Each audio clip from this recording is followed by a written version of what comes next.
Level of management.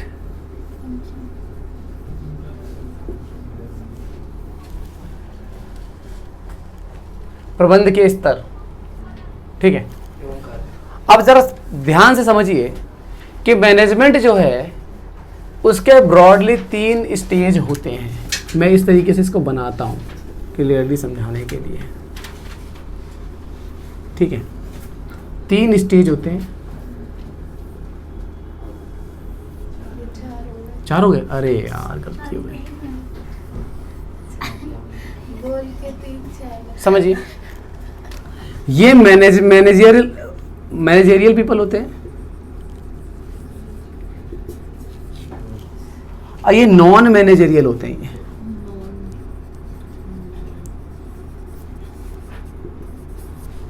ठीक है, top level,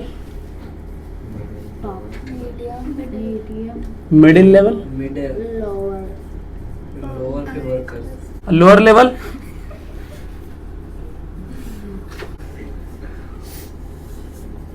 worker.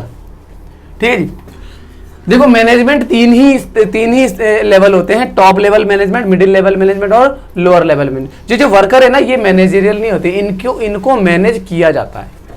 Managers जो है इनको मैनेज करते हैं। ठीक है, स्टार्टिंग से टॉप लेवल मैनेजमेंट में कौन कौन से आते हैं लोग, मिडिल लेवल में कौन से आते हैं और लोअर लेवल में कौन से आते हैं।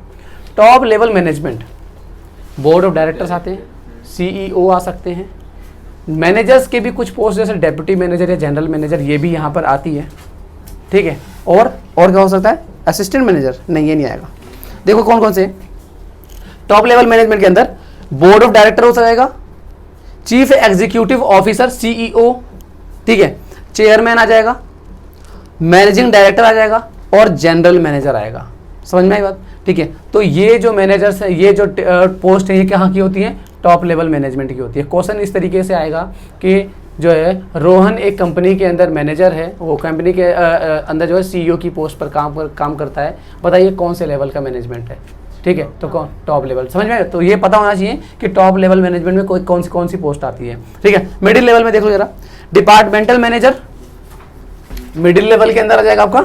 डिपार्टमेंटल मैनेजर हर डिपार्टमेंट का, जैसे प्रोडक्शन डिपार्टमेंट का मैनेजर, सेल्स डिपार्टमेंट का मैनेजर, प्रोडक्शन डिपार्टमेंट का मैनेजर। ठीक है, तो ये डिपार्टमेंटल मैनेजर हो जाता है। डेप्यूटी मैनेजर, ठीक है, डेप्यूटी डिपार्टमेंटल मैनेजर, उसके नीचे काम करते हैं मैनेजर डिपार्टमेंटल के। ठीक है, ऑपरेशनल या फंक्शनल मैनेजर, ऑपरेशन जो काम हो रहा है ना उस पर्टिकुलर काम का मैनेजर।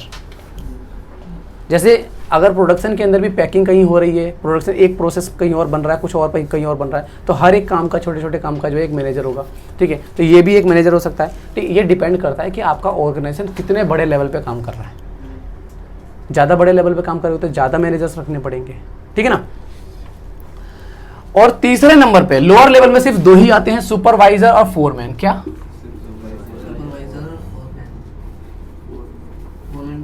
फोरमैन। ठीक है, सुपरवाइजर क्या होता है, जो सुपरवाइज करता है, ये देख रेख करता रहता है कि भाई कोई काम गलत तो नहीं हो रहा, किसी को काम नहीं आ रहा तो बता दिया। फोरमैन साथ में काम करता है, टीम लीडर कह सकते एक तरीके से, काम भी कर रहा है और सिखा भी रहा है। ठीक है ना, तो ये भी जो है मैनेजर की कैटेगरी में आते हैं। लोअर लेवल मैनेजर्स होते हैं ये दोनों। ठीक है, 2 ही पोस्ट है इसके अंदर। ठीक है, तो टॉप लेवल, मिडिल लेवल और लोअर लेवल। हमें क्या करना है, टॉप लेवल के बंदे कौन कौन सी पोस्ट आती है और उनके क्या क्या काम है, ड्यूटीज उनकी जो है, ठीक है, वो ड्यूटीज इनको याद करनी है। तो सबसे पहले टॉप लेवल मैनेजमेंट पे आ जाते हैं कि टॉप लेवल मैनेजमेंट में क्या क्या काम करते हैं टॉप लेवल वाले। पहला पॉइंट, डिटरमाइनिंग ऑब्जेक्टिव, उद्देश्य निर्धारित करना। तो सबसे पहला काम तो ये कि काम जो ऑर्गेनाइजेशन है वो काम क्या करेगी, उद्देश्य क्या है आपका। तो बोर्ड ऑफ डायरेक्टर जो कंपनी के मालिक होंगे वही तो डिसाइड करेंगे ना, या कंपनी को जो चला रहा है जो बोर्ड ऑफ डायरेक्टर। समझ में आई बात? ठीक है, तो डिटरमाइन ऑब्जेक्टिव।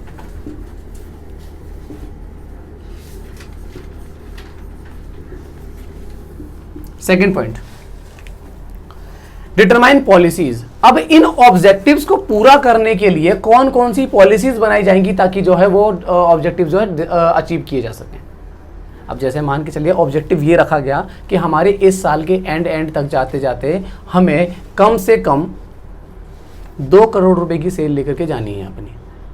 उस 2 करोड़ की सेल को ले जाने के लिए पॉलिसीज तैयार की जाएंगी। क्या किया जाएगा? एडवर्टाइजमेंट ज़्यादा किया जाए, या प्रोडक्शन को ज़्यादा बढ़ा करके प्राइस कम कर दिया जाए, या रॉ मटेरियल सस्ता खरीदा जाए। बहुत सारे तरीके हैं करने की, पॉलिसीज डिटरमाइन करें। तो डिटरमाइन, समझ में आई बात? ठीक है, अगला पॉइंट है डिटरमाइन एक्टिविटीज। अब उन पॉलिसीज को फॉलो अप करने के लिए कौन कौन सी एक्टिविटी की जाएंगी। जैसे कि मान के चलिए कि हम लोगों ने सोचा कि भाई हम एडवर्टाइजमेंट करके सेल को बढ़ाएंगे, तो एडवर्टाइजमेंट करने के लिए क्या क्या करना पड़ेंगे? लोग हायर करने पड़ेंगे, या बाहर से किसी कंपनी को डायरेक्ट हायर करके ऐड बनवा लिया जाएगा, स्पॉन्सर रखने पड़ेंगे। तो कौन कौन से काम किए जाएंगे वो भी यही डिटरमाइन करें। तो डिटरमाइन एक्टिविटी, समझ में आई बात? 4th point assembling resources. अब इन एक्टिविटीज को करने के लिए जो रिसोर्सेज चाहिए, पैसा, लोग, मशीनें, ठीक है, रॉ मटेरियल, ये सारी की सारी चीजें असेंबल कर, मतलब इकट्ठा करके जो है प्रोवाइड कराना। समझ में? तो प्रोवाइडिंग रिसोर्सेज में प्रोवाइडिंग लिख देता हूं, ज्यादा अच्छा रहेगा ना। प्रोवाइडिंग रिसोर्सेज, ठीक है। और क्या काम है इनका? Controlling the work performance. जो काम चल रहा है अब उस काम को, अगर वो काम अचीव, वो ऑब्जेक्टिव अचीव हो गया तो अच्छी बात है, नहीं हुआ तो अब उसको कंट्रोल करना है। क्यों अचीव नहीं हो पाया? कहीं कमियां रह गई थी क्या? मतलब कह रहे हैं टॉप लेवल मैनेजमेंट जब वहां से कड़ाई करेगा ना, स्ट्रिक्ट रहेगा, तो नीचे के सारे लेवल ऑफ मैनेजमेंट और जितने वर्कर ग्राउंड लेवल तक जो है सब जो है काम अच्छे से करेंगे। कहते हैं ना, कभी कभी बोलते हैं क्या कंपनी वाले, यार ऊपर से प्रेशर आ रहा है, अब तो भाई काम मेहनत से करना पड़ेगा, सीरियसली होके करना पड़ेगा। तो ऊपर से प्रेशर आ रहा है मतलब टॉप लेवल मैनेजमेंट जो है वो जो है स्ट्रिक्टनेस बरत रहे हैं। समझ में आई बात? ठीक है, मतलब कहने का कंट्रोलिंग करने का काम भी करते हैं। ठीक है, तो क्या पॉइंट होगा? कंट्रोलिंग वर्क परफॉर्मेंस, है ना।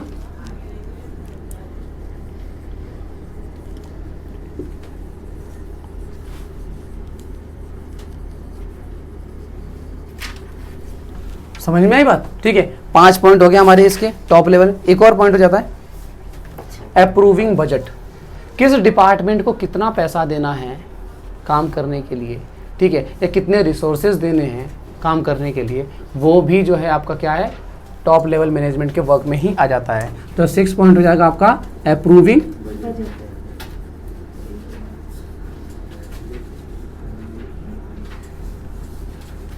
अगला है हमारा middle level management.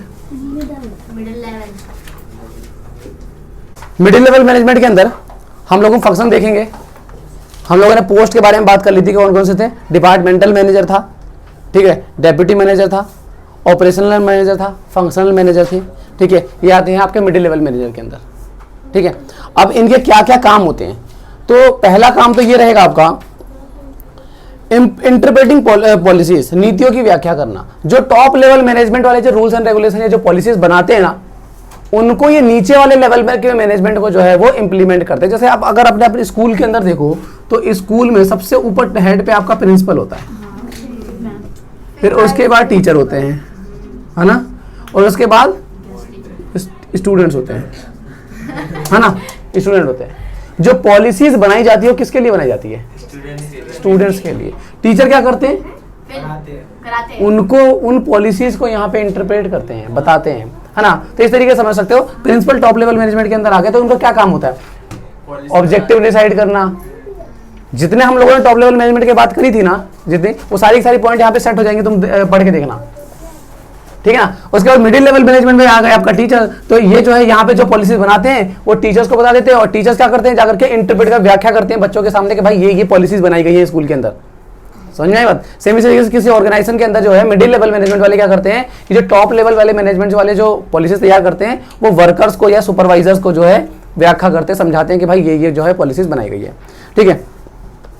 Preparing organisational setup, ये जो है ऑर्गेनाइजेशन का सेटअप तैयार करते हैं जो मिडिल लेवल मैनेजमेंट वाले होते हैं वो, क्योंकि इसमें एचआर डिपार्टमेंट होता है, ठीक है। यही तैयार करते हैं कि भाई डिपार्टमेंट कितने होंगे, क्योंकि डिपार्टमेंट तो यही पे बने, ह्यूमन रिसोर्स, ठीक है। जितने भी डिपार्टमेंट होते हैं सबके जो मैनेजर्स होते हैं वो मिडिल लेवल के अंदर आते हैं। तो यही तो पूरा ढांचा तैयार करके देते हैं कि भाई एक पूरा ऑर्गेनाइजेशन का हेड है, इसके अंदर एक सीईओ मान लो, उसके अंडर में ये सारे के सारे डिपार्टमेंट चल रहे हैं। तो ये तो आपके टॉप लेवल में आ गए। फिर यहां से ये वाला आपका मिडिल लेवल मैनेजमेंट शुरू हो जाता है। ठीक है, तो ऑर्गेनाइजेशन का जो ढांचा रहेगा, ढांचा कितने कामों को, कितने हिस्सों में कितने डिपार्टमेंट्स तैयार किए जाएंगे, ये कहां पे सेट होता है? मिडिल लेवल पे सेट होता है। समझ में आई बात? तो संगठनात्मक ढांचा तैयार करते हैं ये। ठीक है, प्रिपेयरिंग ऑर्गेनाइजेशनल सेटअप। अगला आपका कर्मचारियों की नियुक्ति करना, अपॉइंट करते हैं ये, क्योंकि एचआर डिपार्टमेंट से, और एचआर डिपार्टमेंट का काम क्या होता है? अपॉइंटमेंट करना। ठीक है, जो जगह खाली होती है, जो पोस्ट खाली होती है, उन पोस्ट को फिल करना होता है। ठीक है, तो जैसे मान के चलिए प्रोडक्शन डिपार्टमेंट में लोगों की जगह खाली है, ठीक है, सेल डिपार्टमेंट में लोगों की जगह खाली है, तो उसको फिल करेंगे एचआर डिपार्टमेंट वाले। ठीक है, तो मिडिल लेवल के अंदर ही आते हैं। तो मिडिल लेवल जो मैनेजर्स होते हैं, ठीक है, वो क्या करता है कि ऑर्गेनाइजेशन के अंदर रिक्रूटमेंट का काम करता है, भर्ती का काम करता है। ठीक है ना। अगला है निर्देश जारी करना। ये अपनी भी इनकी कुछ पॉलिसीज होती हैं। जैसे हमारे स्कूल के अंदर टीचर्स की भी कुछ अपनी पॉलिसी होती है। क्या पॉलिसी होती है? कॉपी कैसे बनानी है, होमवर्क कैसे करना है, प्रैक्टिकल कैसे करना है, असाइनमेंट कैसे तैयार करना है। तो ये कोई प्रिंसिपल थोड़ी ना बताता हूँ उनको आकर के, मैम खुद बताती है ना अपनी तरफ से। समझ में? मतलब कहने का जो मिडिल लेवल मैनेजर जो होते हैं ना, इनकी अपनी खुद की भी कुछ पॉलिसीज होती है, कुछ तैयार करते हैं, जो कुछ इंस्ट्रक्शन बनाते हैं, कुछ रूल्स एंड रेगुलेशन बनाते हैं, और वो जो है नीचे वालों को बताते हैं ये लोग। ठीक है, निर्देश जारी करना। अगला है आपका मोटिवेटिंग एम्प्लॉइज। एम्प्लॉइज को मोटिवेट करने का काम यही करते हैं। ठीक है ना, एम्प्लॉइज को मोटिवेट करने का काम करते हैं ये लोग, कि भाई कुछ इस तरीके से बातें करना, लीडरशिप क्वालिटी दिखाना, जिससे कि जो है जो वर्कर जो है वो मन लगा के काम करने लग जाए। ठीक है, अगला है क्रिएटिंग कोऑपरेशन, समन्वय स्थापित करते हैं। अब ये कोऑपरेशन क्या होता है? एक बहुत बड़ा टॉपिक है, आगे चल के हम इसी टॉपिक पे पढ़ेंगे कि कोऑपरेशन क्या होता है। कोऑपरेशन का मतलब होता है तालमेल बनाना, कोऑर्डिनेट करना। ठीक है, तालमेल बनाना। ठीक है, मतलब कहने का है कि जैसे कि अगर ये सारे डिपार्टमेंट बनाए गए हैं और ये डिपार्टमेंट आपस में तालमेल ना बनाए तो क्या होगा? कोई डिपार्टमेंट कुछ अलग काम करने लग जाएगा, कोई डिपार्टमेंट कुछ अलग काम करने लग जाएगा, और इससे जो है तालमेल नहीं बैठ पाएगा। जैसे कि मान के चलिए कि सेल का टारगेट रखा गया था 2 करोड़ रुपए का, तो उसके लिए सबको काम करना पड़ेगा। परचेज डिपार्टमेंट को रॉ मटेरियल परचेज करना पड़ेगा, ठीक है, सेल डिपार्टमेंट को सेल करनी पड़ेगी, एडवर्टाइजमेंट वालों को एडवर्टाइजमेंट करनी पड़ेगी, एचआर डिपार्टमेंट को जो भर्तियाँ खाली होंगी उनको जगह भरनी पड़ेगी।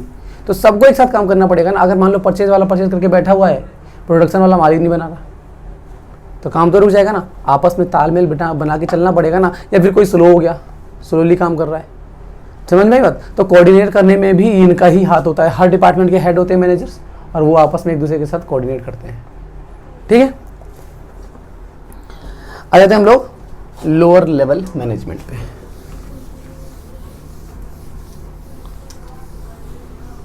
एक्चुअल में क्या है कि लोअर लेवल मैनेजमेंट जो होते हैं ना,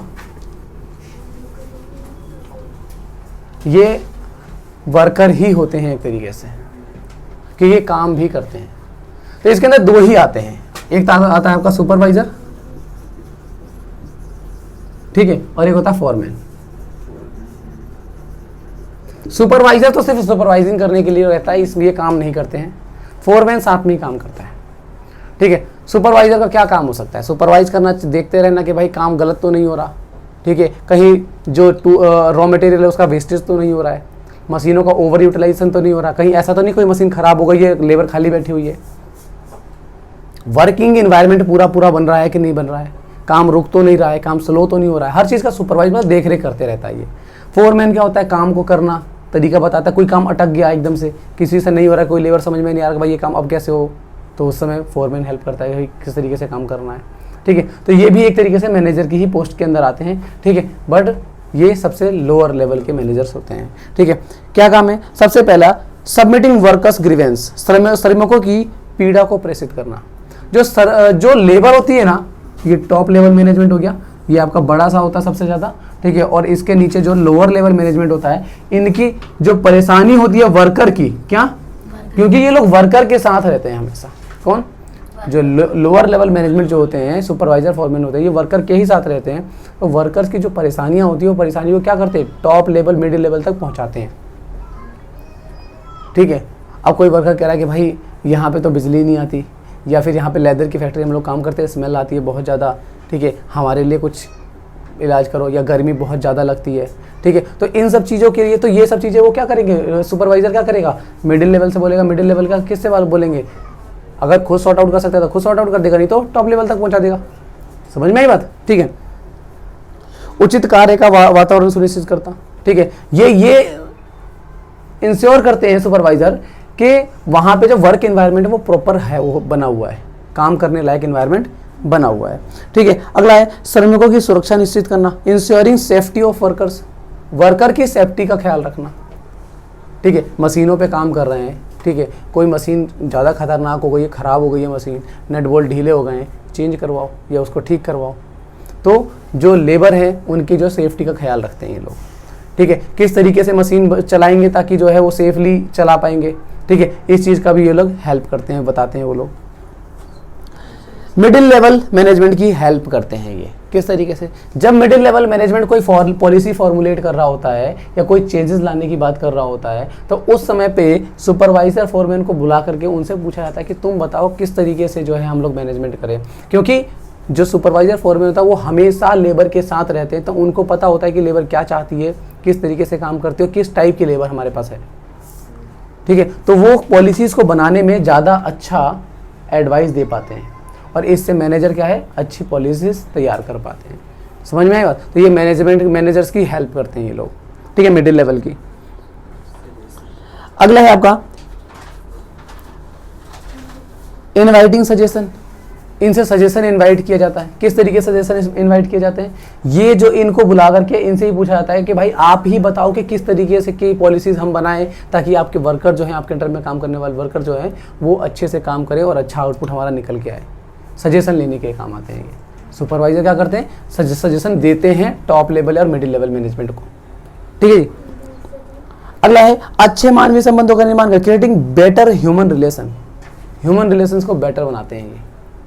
कैसे बेटर बनाते हैं ह्यूमन रिलेशंस को, जिन लोगों के साथ रहते हैं उनके साथ पर्सनल अटैचमेंट हो जाते हैं, ठीक है। अब जैसे ये काम कर रहे हैं हमारे साथी, ये लेबर हैं, ठीक है, मैं सुपरवाइजर हूँ, तो मेरे को इनकी पर्सनल लाइफ के बारे में पता है कि हाँ भाई इनके घर में फैमिली प्रॉब्लम चल रही है, क्या चल रही है, तो उससे जो है हम थोड़ा सॉर्ट आउट कर लेते हैं, ठीक है। कभी पैसे एडवांस चाहिए तो एडवांस दे दिया हमने, आई बस में, ठीक है। कभी पैसे की ज़रूरत थी, कभी किसी का कोई बीमार पड़ गया, पैसे की ज़रूरत थी, हम लोगों ने अरेंज करवा करके दे दिए, तो क्या बेटर रिलेशन बन जाते हैं। और इससे क्या होता है ना, अगर फ्यूचर में मैं कोई काम करवाना चाहूँगा ना तो ये मना नहीं करेंगे, और मैं काम कौन से करवाऊँगा, ऑर्गेनाइजेशन के काम करवाऊँगा। समझ में आई बात, ऑफिशियल वर्क के लिए ये मना नहीं करेंगे। मतलब कहने का क्या है कि ह्यूमन रिलेशन बेटर होने से क्या होता है कि ऑर्गेनाइजेशन को फ़ायदा हो रहा है, ठीक है।